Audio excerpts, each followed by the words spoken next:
उद्या समजा आपल्याला एकटं लढावं लागलं, समजा मी म्हणत नाही एकटं लढावं,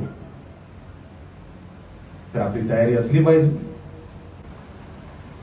पण आपण ह्या सगळ्या गोष्टी जर गांभीर्याने घेतलं नाही ना, उद्या पंचायत समिती आहेत, जिल्हा परिषदा आहेत, आपला भगवा झेंडा तिथे जिल्हा परिषदेवर लागला पाहिजे ना, असं वाटतं ना तुम्हाला? मग त्याच्यासाठी तुम्ही मैदानात उतरलं पाहिजे. कुठल्याही आदेशाची वाट बघू नका. कोणी आदेश देणार नाही.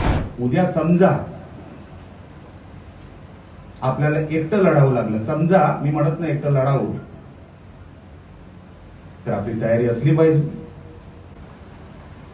पण आपण ह्या सगळ्या गोष्टी जर गांभीर्याने घेतलं नाही ना, उद्या पंचायत समिती आहेत, जिल्हा परिषदा आहेत, आपला भगवा झेंडा तिथे जिल्हा परिषदेवर लागला पाहिजे ना, असं वाटतं ना तुम्हाला?